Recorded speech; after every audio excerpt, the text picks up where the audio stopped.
Всем доброго утра. Итак, дорогие друзья, хотя раннее утро, я пока еще работаю, и у меня еще есть дела. Еще несколько ритуалов, которые я должна снять.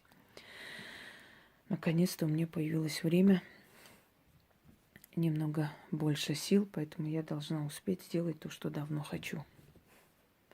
Но это не важно. Нужно работать, работать и работать. Как в школе нас учили, работа сделала из человека человека. Дорогие друзья, осина. Осина считается особым деревом, священным деревом. Христианство приписывает осине определенные силы изгнать злую силу, как бы. И объясняет это тем, что на осине повесился якобы Иуда Искариот. Осина таким образом наказала Иуду за предательство. И поэтому с тех пор осина считается священным деревом. Но дело в том, что осина была священным деревом еще намного раньше до христианства, много тысяч лет назад. На самом деле осина обладает особой энергетикой. Осина, дуб, орешник – это священные деревья, которые находятся между миром живых и мертвых. Именно поэтому эти деревья сажать было запрещено. Эти деревья должны расти сами. Помните выражение «дубу дал»? Дубу дал свою жизнь и жизненную силу. Во многих восточных странах, в частности на Кавказе, сажать молодым орешник, дуб или осину вообще строго запрещается. Я помню, как моя бабушка маминой стороны нас отругала, когда мы грецкие орехи пытались посадить, и она нас отругала и сказала: это мне можно, а вам нельзя. И через много лет я, спросив, узнала, что, оказывается, люди, когда чувствуют приближающуюся смерть, они начинают сажать орех, можно и дуб, но перед смертью, чтобы отдать свою душу этим деревьям и уйти. А молодым людям этого делать нельзя. Орешник вообще считается деревом-убийцей. Во-первых, орешник очень скользкий, и когда, значит, трясут орех, поднимаются, рекомендуется привязать себя к дереву. Орешник очень много людей убивал и убивает до сих пор. Это опасное дерево. И листья ореха источают яд. Эти листья, ветки срывают, ложат рядом с умершими людьми для того, чтобы отогнать насекомых, потому что источают яд. Если человек под орешником уснет, он может не проснуться, а может после этого получить, например, инсульт головного мозга, впасть в кому. Это очень опасно. Орешники, дубы, осины тянут к себе гром. И во время дождя более всего опасности умереть от удара молнии представляет собой именно эти деревья. Но не каждый из этих деревьев способен снимать порчу, например. Осиновые ветки, кора осины используются при чистках. Орешник используется как убирающий слезы, горечь. На орехи начитывают, привязывают. У меня есть на орехи убрать слезы, убрать горечь, убрать боль и страдания. То есть избавить от страданий. На орех читается. Вот дуб используется как дерево, которое помогает подняться по карьерной лестнице, обрести здоровье.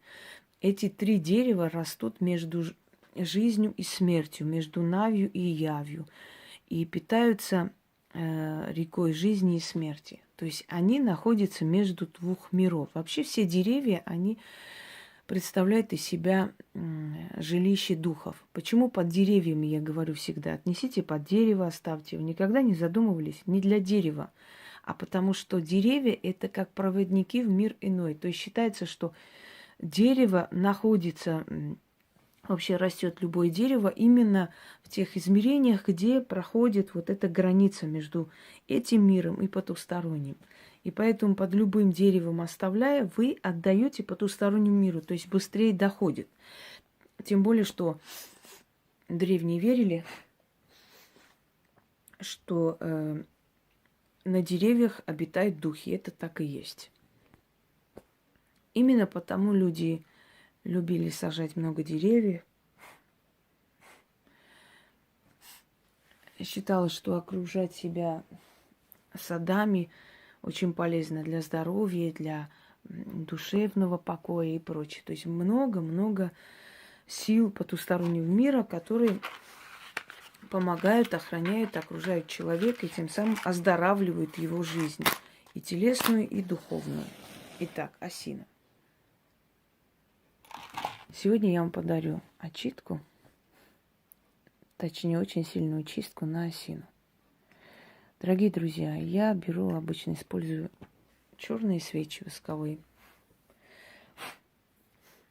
Иногда беру и обычные свечи, как бы обучающие, да?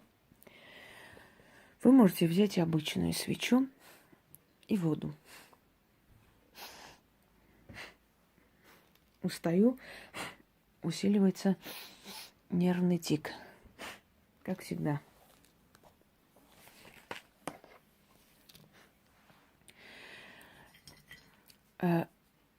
Значит, от дерева осины можно кора, можно ветки, любая часть от этого дерева. Читать 13 раз, сжигая эти куски дерева. И положить сюда. Когда дочитали 13 раз, оставляйте это все истлеть. Делайте или ранним утром, или вечером. Оставляйте истлеть, берете черную материю, значит, вместе с огарком свечи вот это все воедино собирайте, относите под дерево, оставляйте 13 монет и говорите: откупаюсь за свое избавление. Это первое, пока не забыла. С водой тоже объясню, что надо делать. Зажигаем. Я прочитаю один раз. Зажгите, пока не сгорит. Можете держать на огне, можете так подносить. Это не имеет значения. Главное, чтобы основная часть этой коры сгорела, потому что этот запах и эта сила огня, который вытаскивает с осины силу, и она с вас снимает всю скверну, одним словом. Именем сил хаоса заклинаю вратами вечности, силой мировой бесконечности, тьмой и светом, печатью 4 стихий, печатью луны и солнца, когортами и легионами, миром живых и миром мертвых, деревом священным, что растет между миром живых и миром духов. Питается водой мертвой и живой, силами Нави и Яви, огнем и свеченного священного дерева я снимаю, беру через эту силу спасение себе.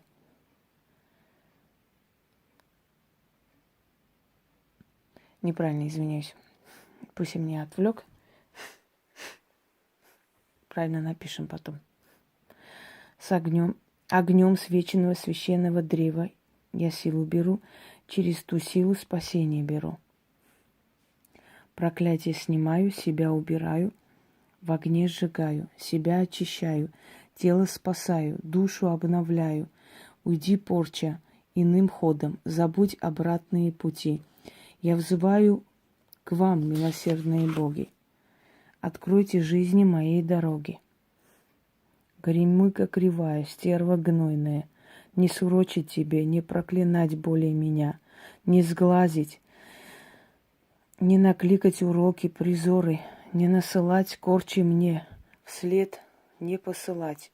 что было скинуто, с меня откинуто. Священной осиной, да темной силой, снято навеки. Много бед, один ответ.